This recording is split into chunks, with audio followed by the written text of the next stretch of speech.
My rich parents humiliated me for years. Now they're begging me for help. I grew up in a house where money was never a problem, but love was something you had to earn. My father was one of those men who walked into a room and expected everyone to fall silent. He ran a high-profile corporate law firm and always carried himself like the world owed him respect. My mother, on the other hand, was the perfect picture of high society elegance. Distant, cold, and constantly calculating. Our house was spotless, filled with antique furniture, oil paintings, and silence. We had staff for everything, but no one ever asked how I was doing. My older brother, Alex, was already being groomed to take over the firm since middle school. Strict tutors, expensive summer programs, business trips with Dad. I was the second son. Quiet, observant, not particularly ambitious by their standards. They didn't yell at me. That would require emotion. They just looked through me like I was furniture they regretted buying. By the time I was 16, I had already figured out that I didn't want to be anything like my father. While Alex was shadowing partners at the firm during school breaks, I was spending hours online reading about startups, innovation, and people building things from scratch. I was fascinated by the idea that you could take an idea in your head and turn it into something people actually used. Something real. I started tinkering with simple websites, taking free coding courses at night, building small tools that nobody really asked for, but I enjoyed every second of it. I wasn't rebelling, not in the traditional sense. I didn't sneak out or party. I just didn't want their version of life. But in our house, not wanting what you were supposed to want was the worst kind of betrayal. My parents saw my curiosity as laziness. My father once told me, "Startups are for people who couldn't cut it in the real world." My mother said I was wasting my time playing with toys. Every time I tried to talk about what excited me, they shut me down, not with arguments but with looks, disappointment, quiet disapproval, like I had dirted something sacred. It wasn't anger, it was dismissal, and that somehow hurt more. I still remember the night I told them. I was 19 and college applications were closing in. My father had already arranged an interview for me at Columbia Law. Not that he asked. Over dinner, I finally said it out loud. That I wasn't applying, that I wanted to build my own company. At first, they didn't even react. My father kept cutting his steak like I hadn't spoken. Then he looked up. Not angry, not yelling, just cold. He said, "You have one more chance to stop embarrassing this family." My mother just kept sipping her wine. I tried to explain, tried to tell them how long I'd been preparing, how serious I was, but they didn't care. To them, it wasn't a conversation. It was defiance. After dinner, my father walked into my room and tossed a black duffel bag on the bed. "If you're not going to law school, you're not going to live in this house." That was it. No yelling, no fight, just a decision handed down like a court sentence. I asked him if he meant it. He said, "We don't support delusions." The next morning, I packed what I could. A laptop, 3 shirts, and the small box where I kept the notes and sketches for my startup. I didn't even get a ride to the train station. That night, I slept on a bench near Grand Central. I wasn't scared. I was numb, like someone had closed a door, and I wasn't sure there was anything on the other side. The weeks that followed were the hardest I've ever lived through. For the first few nights, I crashed on a friend's couch, then another's. But people have their own lives, and couches turn cold fast when you're not someone's responsibility. Eventually, I ran out of favors. I spent several nights sleeping in subway stations or quiet corners of all-night diners, pretending to wait for someone. I stretched out what little savings I had, mostly from odd jobs and a summer internship I once took behind my father's back. Every dollar went to staying alive and keeping my laptop charged. I worked anywhere I could, dishwashing, hauling boxes, basic tech support gigs I found online. But no matter how bad it got, I never stopped working on the prototype. I kept writing code at night, drawing UI designs on the backs of napkins, emailing myself thoughts from borrowed Wi-Fi. I became obsessed not just with building the product but with proving them wrong.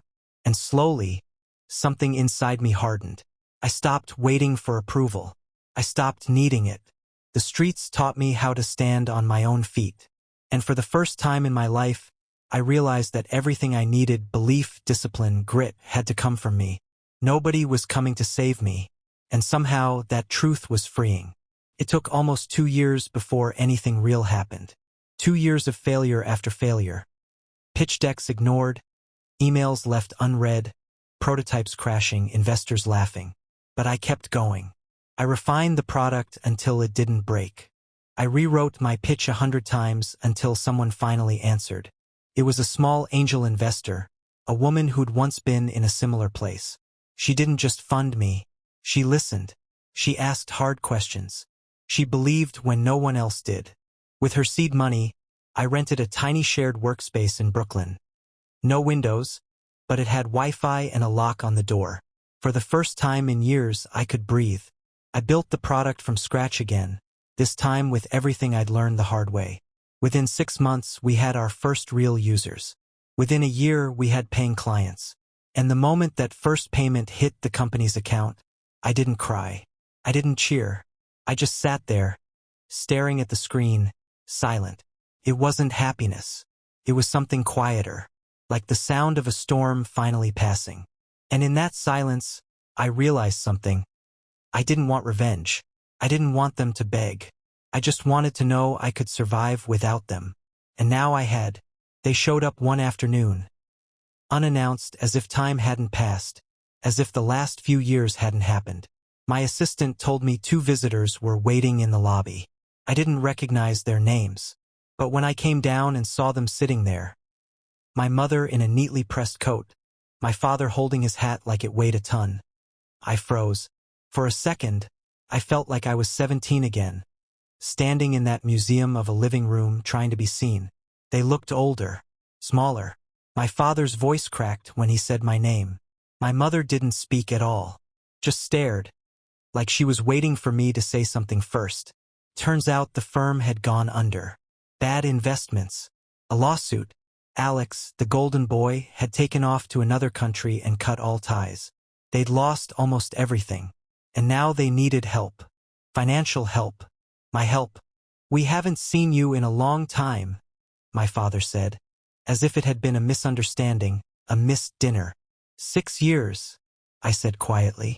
6 years and not a single call. Not even when I was homeless. My mother finally spoke. "We didn't know where you were." I laughed. I actually laughed. "No, you just didn't care. You knew how to find me when you needed money, didn't you?" They flinched. And for the first time, I saw shame in their eyes, not the shame of being poor, but of being exposed. "I needed you," I said.